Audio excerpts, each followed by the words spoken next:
AMPINC 2025 का 18वां आयोजन गुरुग्राम के डबल ट्री हिल्टन होटल में किया गया, जिसमें पूरे देश से रेडियोथेरेपिस्ट कैंसर विशेषज्ञ पूरे देश भर से पहुंचे।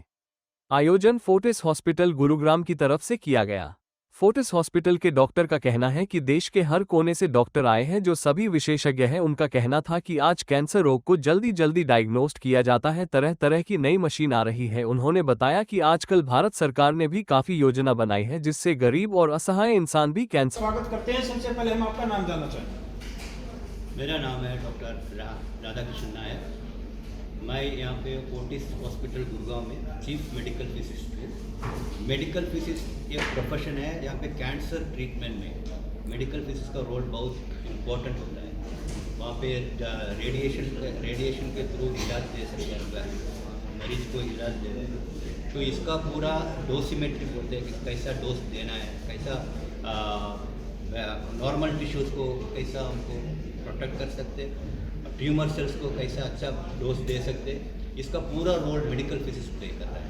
सर 2 दिन की ये कॉन्फ्रेंस होगी 26 और 27 की। कहाँ से डॉक्टर आने वाले हैं और क्या क्या सजेशन होंगे? ये पूरा northern chapter, northern India, all over the northern India medical physicist कई जहाँ से आ रहे हैं और टॉपिक प्रेजेंट करने के लिए चेन्नई से भी आए हुए हैं, आसाम से भी आए हुए हैं, all over the India faculties आए हुए हैं। They are presenting their papers. Sir doctor को इसके क्या फायदे होंगे और आम पब्लिक को इसके क्या फायदे? यही है, टेक्नोलॉजिकल हर एक दिन बढ़ते जा रहा है। सो आज का टेक्नोलॉजी नहीं है कल का, मतलब आफ्टर 1 ईयर ये इसका टेक्नोलॉजी पूरा ये हो जाता है। तो टेक्नोलॉजी अपग्रेड होना चाहिए।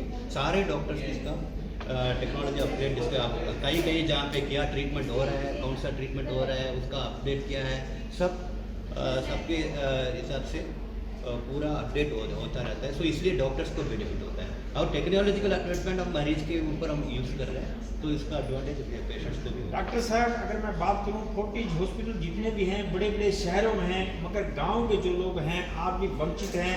वो पहले बीमारी पकड़ नहीं पाते, इसलिए जब बीमारी ज़्यादा बढ़ जाती तब वो आपके पास तक पहुँच जाती है और आपको भी प्रॉब्लम है। क्या कहना चाहिए? वेल अभी तो उसको कभी है गाँवों के बात में आप करेगा तो अभी तो हर एक डिस्ट्रिक्ट में गवर्नमेंट का भी नया गवर्नमेंट का स्कीम है कैंसर ट्रीटमेंट का। हर एक डिस्ट्रिक्ट में एक कैंसर हॉस्पिटल आ रहा है। अभी आयुष्मान भारत का एप्लीकेशन भी हो गया है।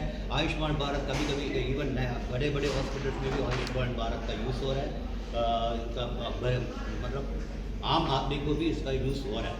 सर फोर्टिस हॉस्पिटल जैसे अपनी शाखाएं शहरों में लगातार बढ़ाई हैं और इसका करेज भी बढ़ता जा रहा है, ऐसे ही गांव की तरफ आप क्यों नहीं आकर्षित? गांव की तरफ तो गवर्नमेंट का ध्यान ना है। अब गवर्नमेंट काफ़ी कुछ कर रहे हैं उसके ऊपर। अभी डेवलपमेंट होता रहता है। ऐसा नहीं है 10 साल के पहले क्या है गाँव में क्या फैसिलिटीज़ थी, अभी आजकल का क्या बहुत फ़र्क है। गाँव के गया हुआ है। अभी एम्स भी हमारे एक ही एम्स था, पूरा कंट्री में एक ही एम्स का दिल्ली थे। अभी हर एक स्टेट में एम्स आया हुआ है। एम्स का फैसिलिटी आम आदमी को ही मिलता है। सो गवर्नमेंट उसी अभी तो पिछले 10 साल से गवर्नमेंट के थ्रू काफ़ी कुछ इम्प्रूवमेंट हो रहा है हेल्थ केयर सेक्टर में। और आम आदमी के आयुष्मान, जैसे मैंने बोला, आयुष्मान भारत का एप्लीकेशन हो रहा है। एम्स हर एक सिटीज़ में एम्स हो रहा है। हर एक डिस्ट्रिक्ट में अभी कैंसर सेंटर बनने का गवर्नमेंट की तरफ से हो रहा है। सर 18वीं AMIPNC कॉन्फ्रेंस यहाँ पर करने जा रहे हो, इसमें मैं देख रहा हूँ कि कुछ लोगों ने यहाँ मेडिकल इक्विपमेंट की स्टॉल भी लगाई हुई है, उससे क्या करें? ये मेडिकल इक्विपमेंट ये टेक्नोलॉजिकल चीज़, ये कैंसर ट्रीटमेंट के लिए जो इक्विपमेंट यूज़ कर रहे हैं उनके रिलेटेड स्टॉल्स है। मतलब कैंसर ट्रीटमेंट के लिए अलग अलग मशीन होता है, लीनियर एक्सेलरेटर बोलते हैं, कोबाल्ट 60 बोलते हैं, ब्रैकीथेरेपी बोलते हैं, अलग अलग इक्विपमेंट्स आते हैं। सो उनका जो सप्लायर्स है उनका स्टॉल लगाया हुआ है और उनका जो ही उसके हम लोग रेडिएशन मेजरमेंट के लिए कई इंस्ट्रूमेंट्स हम यूज़ कर रहे हैं। उनका भी कोई सप्लायर्स है, उनका भी स्टॉल लगाया हुआ है। ये तो हमको ज़्यादा इंफॉर्मेशन। आप एक राष्ट्रीय चैनल के सामने इस समय मौजूद हो और इस राष्ट्रीय चैनल के माध्यम से आप पूरे देशवासियों को क्या संदेश देना चाहते हो? जो आप ये कॉन्फ्रेंस करने जा रहे हैं 2 दिन की, इससे आम पब्लिक को क्या फायदा होगा और डॉक्टर को क्या फायदा होगा, एक सारांश में बता दें। पहले मैं आम आदमी को यही कहना चाहता हूँ, कैंसर इज क्यूरेबल। कैंसर ऐसा कोई बीमार नहीं है, अभी कोई ट्रीटमेंट नहीं हुआ। वह काफ़ी टेक्नोलॉजिकल एडवांसमेंट हुआ है। अभी हमारा जैसे हम बोल रहे हैं, हमारा फोर्टिस हॉस्पिटल में पूरा नॉर्दर्न इंडिया में हमारा MR लिनाक बोल के एक नया इक्विपमेंट आया हुआ है। सो जैसे MR लिनाक का ऐसे टेक्नोलॉजिकल एडवांसमेंट होते होते ट्रीटमेंट का क्वालिटी बढ़ते जा रहा है। सो अभी ऐसे जैसे मैंने बोला जैसे इस डिस्ट्रिक्ट में अपनी कैंसर ट्रीटमेंट का इलाज बढ़ता रहता है, एम्स बढ़ता रहता है। सो हमारा इसमें ये कम्युनिटी है हमारा कैंसर ट्रीटमेंट में मेडिकल फिजिक्स बोल के कैटेगरी है। सर मैं रोकूंगा आपको, आप एक मैसेज पूरे भारतवासियों को दीजिए जो ग्रामीण इलाके में अगर आपको कैंसर हो जाता है, आप डरिए मत, घबराइए मत, फोर्टिस हॉस्पिटल में आइए और आपका इलाज हो जाए। मैसेज दीजिए। तो आम आदमी को मैं यही कहना चाहूँगा, कैंसर ऐसा बीमार नहीं है जिसको ट्रीटमेंट नहीं है। अभी तो cancer treatment is curable, cancer is curable, cancer के लिए ट्रीटमेंट अवेलेबल है। कई तरह से कई अपना इकोनॉमिक स्टेटस के हिसाब से बेटर क्वालिटी ट्रीटमेंट मिलता है। तो इसलिए कोई अगर कैंसर ट्रीटमेंट हो गया, आप ऐसा नहीं है कुछ देशी चिकित्सा लेने का कोई ज़रूरत नहीं है। अभी एडवांस टेक्नोलॉजीज अवेलेबल है। किसी हॉस्पिटल में अब कोई भी हॉस्पिटल में आप जा सकते हैं। कई बड़ी हॉस्पिटल में अभी इवन इंश्योरेंस स्कीम भी है। सो आपको ऐसा नहीं है, आपका डरने का कोई ज़रूरत नहीं है। सारे आप कैंसर का कोई भी इंडिकेशन आपको आ जाता है, आप इमीडिएटली हॉस्पिटल में अप्रोच करना है, उसका सही चिकित्सा है। आपका स्वागत है। सबसे पहले हम नाम जानना चाहेंगे और आप कहाँ से आए हैं? मेरा नाम डॉक्टर अनिल कुमार आनंद है।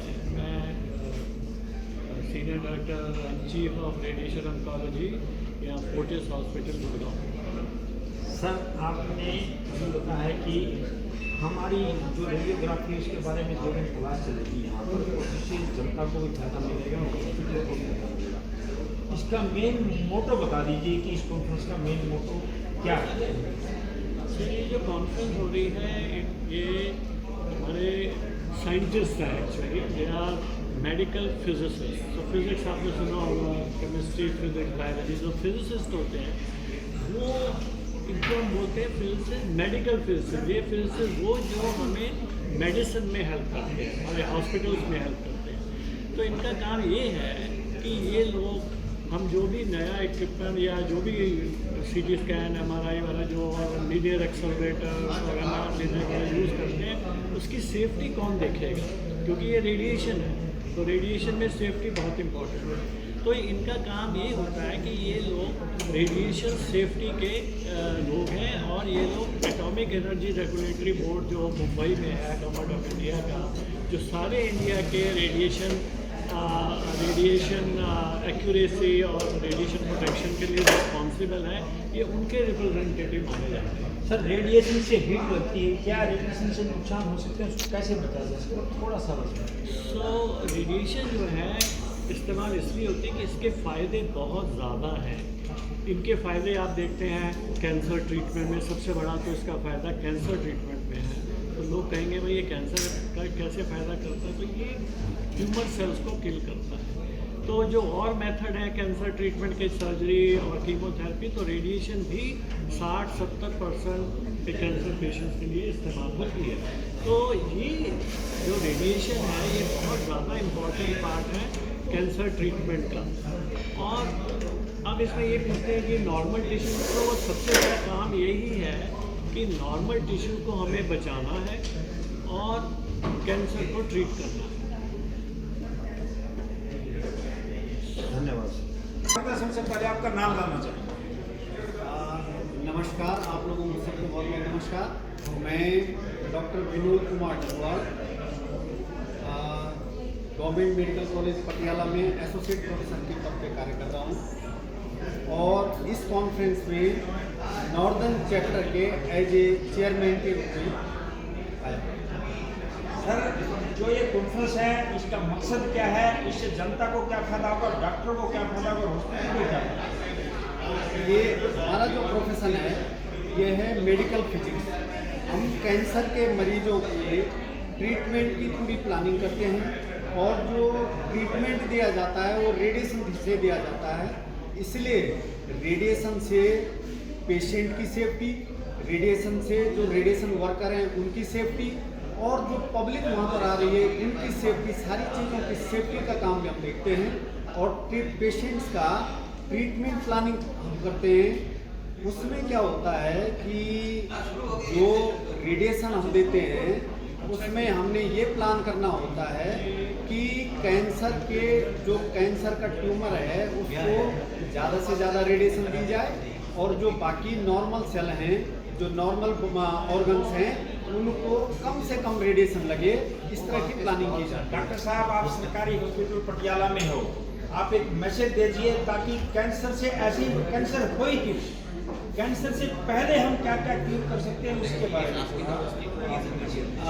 कैंसर का इस तरह है कि कैंसर पे बहुत रिसर्च चल रहा है, तो उसमें सबसे पहले अब ये हो गया कि भाई कैसे होता है। इसमें तो ये है कि जेनेटिकली होता है, लेकिन इसमें प्रिवेंशन पहले होता है कि भाई हम जो है प्रिवेंट करें और अर्ली डिटेक्शन कि कैंसर के लक्षण जो है यदि हमको पहले पता लग जाते हैं तो बहुत सारे कैंसर ऐसे हैं जिनको कम्प्लीटली ट्रीट हो जाते हैं। तो इसलिए कैंसर के बीमारी के लक्षण जल्दी पता लग जाएं, उसके लिए अवेयरनेस पब्लिक को दी जाती है, जिसमें अलग अलग तरह का है कि भाई जैसे ये है कि ब्रेस्ट कैंसर होता है, उसमें ये समझाया जाता है कि लेडी को जो है शीशे के सामने खड़े होकर अपना सेल्फ एग्जामिनेशन करना चाहिए। यदि उसको लगता है कि जो नॉर्मल बॉडी का उसका फिगर है उसमें यदि कोई उसको वो लगता है कि भाई एबनॉर्मल है, तो वो जो है उसको डॉक्टर को दिखा सकते हैं। यदि आपके मुंह में कोई किसी पेशेंट के मुंह में या किसी के मुंह में छाला हो रहा है, तो छाला यदि दवाई खाने से ठीक नहीं हो रहा है तो अपने डॉक्टर के पास जाना चाहिए। और जैसे यूरिन में है, स्टूल में है, यदि कोई अनयूजुअल ब्लड आता है तो उसके लिए भी डॉक्टर को दिखाना चाहिए। ये नहीं है कि हर जगह हर चीज़ जो है कैंसर होती है, लेकिन अपने डॉक्टर को दिखा के उसके बारे में यदि कुछ है तो उसका जल्दी अर्ली। सबसे पहले हम आपका नाम जानना चाहेंगे और आप कहाँ से आए हैं?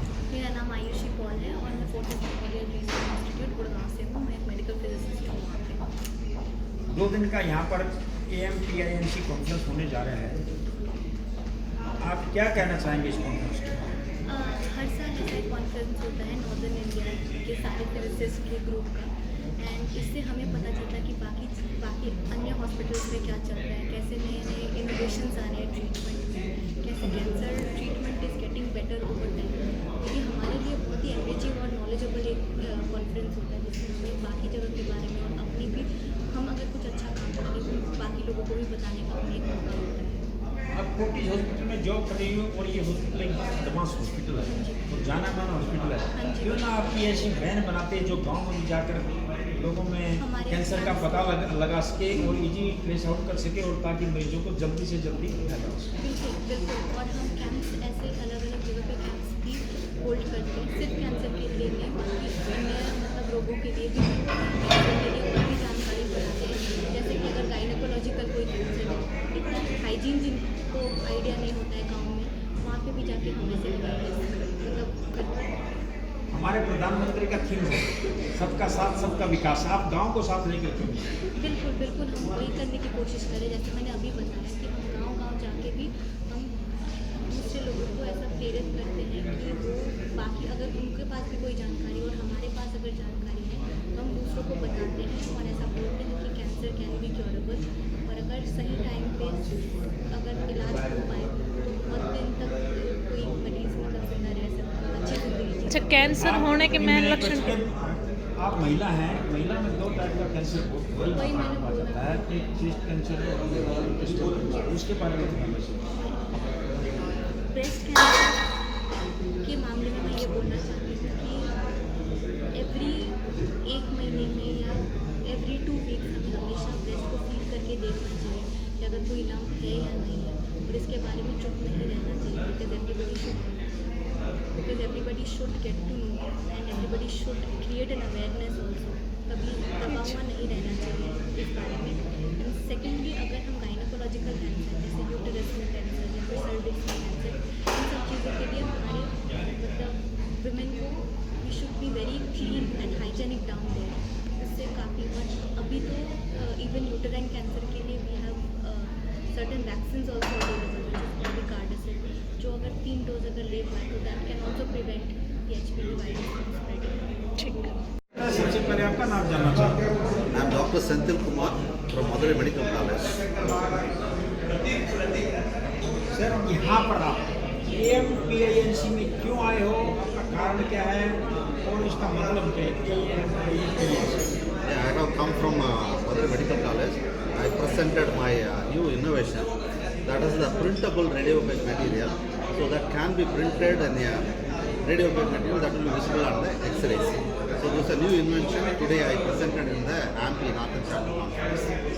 सर आपने 9 मिनट का लेक्चर वहाँ पर दिया है, उसका थीम्स क्या था वो हमारे को Yes. In the 9 minutes, I completed my research work. Actually, this is a new invention. Generally, what they are using for the lead materials, they are using for the X-rays and to visualize the ISO center like that. But that lead material is a hazardous material. That lead content should not use it directly in the hand. So that's why without the lead, if some other material, alternative material, that will be best for the clinical conditions. So that's why I developed without lead. So that is without lead, that is a artifact-free material. So that artifact material can be implemented on a cancer patients to identify the isocenter, that is the center of the tumor. For that we need to make a material that is called the CT fiducials. During the CT scan we need to keep some material, so that will be identified on the patient body, that is indicating the center of the tumor. So based on that only they will do the treatment planning. Based on that they will deliver the cancer treatment with the radiation. For that we need the artifact-free, non-metallic fiducial material. That is I developed. Same way I developed the printing material. So this printing material, actually what is that? That printing material mixed with non-metallic material that will printed in a printing technology. So that can